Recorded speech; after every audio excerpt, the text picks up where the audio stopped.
बिस्मिल्लाहिर्रहमानिर्रहीम अहमदु व नसल्ली व नसल्लिमु अला रसूलिहिल करीम। नाज़रीन, पाकिस्तान की तारीख़ में पहली मरतबा कौमी असम्बली के फ़्लोर पे एक ऐसा घटिया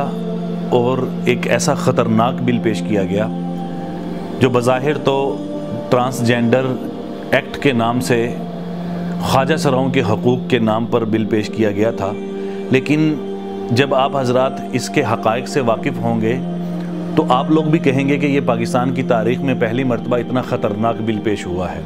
क़बल इसके कि मैं इसकी डेफिनेशन वगैरह की तरफ जाऊँ, मैं आपकी तवज्जो सिर्फ़ इस चीज़ की तरफ दिलवाना चाहता हूँ कि सबसे पहले ये बिल कब पेश किया गया, थोड़ी सी तारीख़ी बातें हो जाएँ, उसके बाद फिर मैं इंशाल्लाह इसकी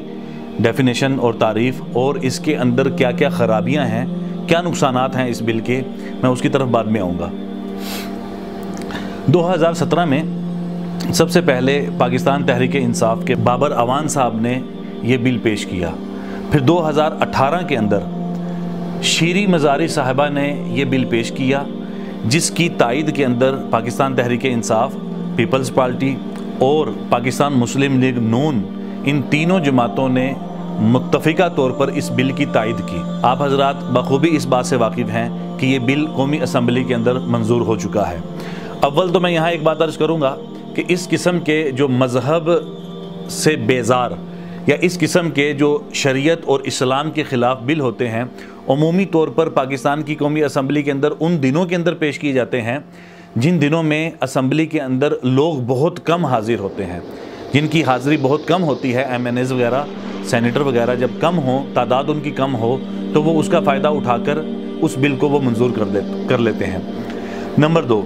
दूसरे नंबर पर इस किस्म के बिलों को पेश करने के बाद और बहुत सारी दुनिया में काम करने वाली NGOs और रिफाही काम करने वाले इदारे वो उस बिल की तायद के अंदर आ जाते हैं। लिहाजा पाकिस्तान के अंदर भी यही हुआ कि ट्रांसजेंडर एक्ट के नाम से ये बिल पेश किया गया, जिसमें बज़ाहिर तो ये चीज़ थी कि हम ख्वाजा सराओं को उनके हकूक़ अदा करने की कोशिश कर रहे हैं। सबसे पहले मैं ख्वाजा सराओं पर बात करना चाहूँगा। ख्वाजा सरा तीसरी नस्ल जिसको कहा जाता है, और इसमें बहुत सारे नाम जो उर्दू ज़ुबान के अंदर मूरत भी इसको कहा जाता है और अरबी ज़ुबान के अंदर खुनसा मुश्किल इसको कहा जाता है। अव्वल ये बात जहन में रखिएगा कि खुनसा मुश्किल जिसके अहकामात अहादीस में शरीयत के अंदर वारिद हुए हैं, वो खुनसा मुश्किल पाकिस्तान के अंदर चंद गिने चुने मौजूद होंगे। ख्वाजा सराओं के अंदर जो ओरिजिनल माँ के पेट से पैदा हुआ खुनसा मुश्किल, ये उंगलियों के पोरों पे आप गिन सकते हैं। इसके मासिवा पाकिस्तान के अंदर जितने भी ख्वाजा सरा हैं, ये टोटली तौर पर अगर आप थोड़ा सा मुताला करें, मुशाहदा करें और इनके साथ मुलाकात करें तो आप हजरात को ये चीज़ नज़र आएगी कि ये ख्वाजा सरा जो हैं ये हकीकत के अंदर ये लड़के होते हैं। ख्वाजा सरा तो हकीकत के अंदर ये मर्द ही हैं। देखें, शरीयत के अंदर 2 ही जिन्सें हैं, या औरत या मर्द। तीसरी जिन्स का जिक्र शरीयत के अंदर नहीं आया। खुनसा मुश्किल जिसका तज़किरा आया है वो मैं अर्ज़ कर रहा हूँ बहुत कम है। लिहाजा मुआशरे का अगर आप मुशाहदा करें तो आपको यही नज़र आएगा कि ये लड़के होते हैं और ये लड़के अपनी ख्वाहिशात को पूरा करने के लिए या इनके अंदर अगर कोई लड़कियों वाली फीलिंग्स आ रही हैं कि जिसको ये महसूस करते हैं कि मेरे अंदर लड़कियों वाली फीलिंग्स है, तो उन फीलिंग्स के चक्कर में ये अपने आप को लड़की शो करवाना चाहें या ये अपने आप को अपना हुलिया लड़कियों वाला बनाकर मुआशरे के अंदर भीख मांगें या नाचें या गाएं या वो जो भी बेहयाई के काम हैं, ये टोटली तौर पर जो ख्वाजा सराओं के ज़रिए से हो रहे हैं, ये टोटली तौर पर ये बात ज़हन में रखेंगे कि ये मर्द हैं। दूसरी बात यहाँ मैं अर्ज़ कर दूँ कि इस बिल की डेफिनेशन है क्या। ये जो एक एक्ट है ट्रांसजेंडर एक्ट, इसकी डेफिनेशन क्या है। इसके अंदर 3 चीज़ें आप जहन में रखिएगा। नंबर 1, लड़का किसी भी वजह से, कोई एक्सीडेंट हुआ, हादसा हुआ, किसी भी वजह से लड़का अपने अंदर की मर्दाना ताकत को खो बैठा,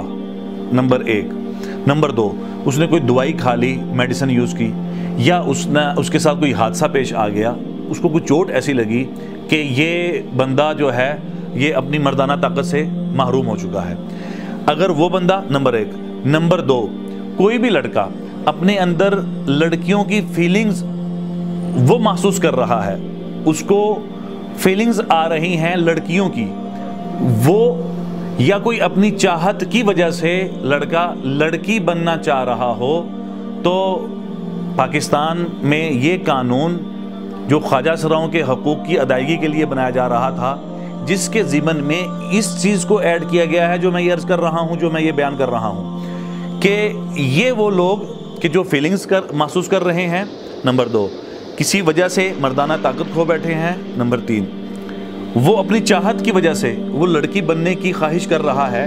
ये अगर नादरा के पास जाकर अपना डाटा चेंज करवाना चाहें कि मेरा डाटा आप जहाँ लड़की लिखी हुई है जीन्स, लड़का लिखा हुआ है जीन्स में, वहाँ उस लड़के की जगह पर आप लड़की लिख दें, मैं लड़की बनना चाह रहा हूँ। इसके बरक्स अगर कोई लड़की अपने अंदर बॉयज़ की फीलिंग्स महसूस कर रही हों, या कोई लड़की किसी वजह से अपनी चाहत की वजह से वो लड़का बनना चाह रही हो, तो वो नादरा के पास जाकर ये बात कह दे कि जी मेरे जिन्स के खाने में लड़का लिख दें, मैं लड़का बनना चाहती हूँ, तो नादरा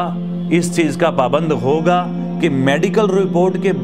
को लिए बगैर वो उसको लड़का और लड़की लिख दे। ये नादरा इस चीज़ का पाबंद है। अव्वल तो ये आपके सामने इसकी डेफिनेशन आ चुकी है। यहाँ कुरान की मैं दलील दूँ या हदीस की कोई मैं दलील दूँ कि जिसमें हदीस के अंदर लानत की गई है कि कोई मर्द होने के बावजूद अपने अंदर किसी लड़की की आदत को अपना ले या अपना हुलिया लड़कियों वाला अपना ले, तो उसके ऊपर जो लानत की गई है, या मुशाहबत लड़कियों के साथ इख्तियार करे, उनके ऊपर लानत की गई है। मैं उस चीज़ को एक तरफ रखते हुए मैं मुआशरे के अंदर जन्म लेने वाली बुराइयों का तज़किरा करूँगा कि इस बिल के पेश होने और पास होने के बाद जो मुआशरे में बुराइयाँ जन्म लेंगी। नंबर 1 देखें, कोई भी लड़की वरासत के अंदर उसका 1/2 उसको हिस्सा मिलता है। वरासत में जायदाद के अंदर एक लड़की जिसको जायदाद में 1/2 हिस्सा मिल रहा था, अब नादरा के ज़रिए उसने अपने आप को लड़का डिक्लेयर करवा लिया, तो इस सूरत में उसका पूरा 2/2 हिस्सा उसको मिलेगा, यानी मर्दों के बराबर उसको जायदाद के अंदर हिस्सा मिलेगा। पाकिस्तान में इंटरनेशनल NGOs की तरफ से बहुत सारी कोशिश इस बात पर यह की गई थी कि किसी भी तरीके से पाकिस्तान के अंदर हम जिन्स परस्ती को आम किया जाए, जो आप कह लें कि जिसको गे सिस्टम और लेस्बियन सिस्टम कहा जाता है, कि मर्द के साथ और लड़की औरत के साथ तो अपनी चाहत को, नफसानी ख्वाहिश को पूरा करे, जिसको शरीयत के अंदर क्या इंसानी दुनिया के अंदर किसी भी मजहब के अंदर इसको जायज़ करार नहीं दिया गया। देखें मामले को किस तरीके से इन्होंने पूरा करने की कोशिश की है। सबसे पहले गे सिस्टम शुरू हुआ लूत अलैहिस्सलाम की कौम में, तो उसके ऊपर एक अजाब का ऐसा कोड़ा बरसा कि तारीख़ के अंदर कभी भी किसी कौम को ऐसा शदीद किस्म का और ख़तरनाक किस्म का अजाब अल्लाह ने किसी कौम को नहीं दिया जो अजाब कौम लूत के ऊपर उतरा था। लेस्बियन सिस्टम ये शुरू होता है आज से हज़ारों साल पहले, लिहाजा गे सिस्टम और लेस्बियन सिस्टम को पूरी दुनिया के अंदर कोई भी मज़हब इसकी इजाज़त नहीं देता और किसी भी कानून के मुताबिक इसको जायज़ करार नहीं दिया जा सकता था। हुआ ये कि पाकिस्तान के अंदर भी यूरोपियन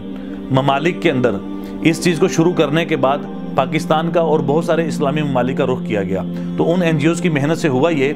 कि ख्वाजा सराओं के हकूक़ की अदायगी के नाम पर, जिसको ट्रांसजेंडर एक्ट का नाम दिया गया है, इस नाम के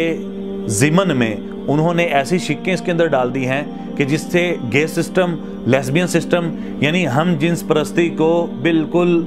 जायज़ तरीके के साथ कानूनन बिल्कुल जायज़ करार दे दिया गया, जिसकी इजाज़त पाकिस्तान के अंदर भी हो सकेगी। तरीका उसका क्या होगा? देखिए, अगर ये कानून पास हो जाता है, इस कानून के पास होने के बाद एक लड़का दूसरे लड़के के साथ अपनी चाहत को पूरा करना चाहे, तो उनमें से कोई एक लड़का नादरा के पास जाके अपनी फीलिंग्स को बयान करने के बाद अपने आप को लड़की डिक्लेयर करवा देता है, और लड़की बनने के बाद अब उस लड़के की और उस लड़की की आपस में शादी हो जाती है। इसी तरह लेस्बियन सिस्टम के अंदर अगर 2 लड़कियों में से कोई एक लड़की अपने आप को नादरा के जरिए लड़का डिक्लेयर करवा दे, तो इस सूरत में वो लड़की और वो लड़का आपस के अंदर शादी करके अपनी ख्वाहिश को और चाहत को पूरा कर सकते हैं। लिहाजा ये एक फ़नी खराबी, ये एक ऐसा ख़तरनाक पाकिस्तान के अंदर इस कानून के मातहत, इस कानून के ज़रिए एक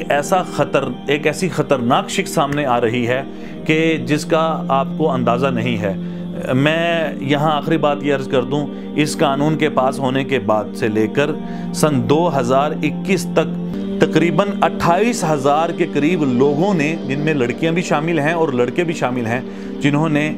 अब नादरा के ज़रिए अपनी जिन्स को तब्दील करवा लिया है। आप अंदाज़ा लगाएं, 28,000 के करीब ऐसे अफराद कि जिन्होंने अपनी जिन्स को तब्दील करवा लिया।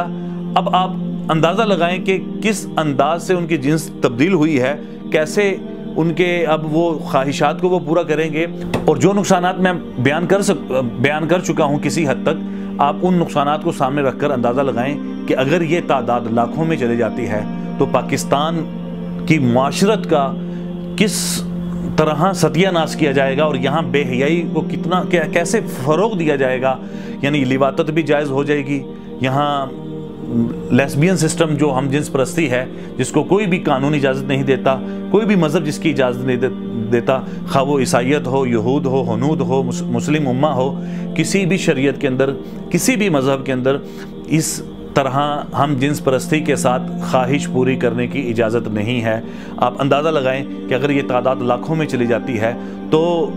कहाँ हमारे माशरा हमारा कहाँ खड़ा होगा कि मुस्तकबिल में मेरा कोई बेटा, मेरी कोई बेटी, कोई भाई, कोई बहन अगर ये कदम उठा ले, हमारे माशरे में कुछ हया जो बाकी है, इस हया का नामो निशान नहीं रहेगा। आज पाकिस्तान मुस्लिम लीग नून के वर्करों से, पाकिस्तान तहरीक इंसाफ के वर्करों से और वोटरों से, पाकिस्तान पीपल्स पार्टी के उन वर्करों से जो ये चाहते हैं कि इस मुल्क के अंदर ऐसा कानून पास ना हो, खुदारा आज आप उठ खड़े हों और इस कानून के खिलाफ उठ खड़े होकर आप अपने लीडरों को भी ये बतला दें कि जिस MNA ने या जिस सेनेटर ने इस कानून की हिमायत का ऐलान किया, हमारी तरफ से उनको इनकार है, हम उनको वोट नहीं देंगे। हम इस मुल्क के कल्चर को और तहजीब को आपके ज़रिए ख़राब नहीं होने देंगे। कितने अफसोस की बात है और कितने एक बड़े अलमी और दुख की बात है कि एक शीरी मज़ारी वो बिल पेश करती है और उसकी मुखालफत के अंदर खड़ा होने वाला पूरी असम्बली के अंदर आपको एक MNA भी नजर नहीं आता। लिहाजा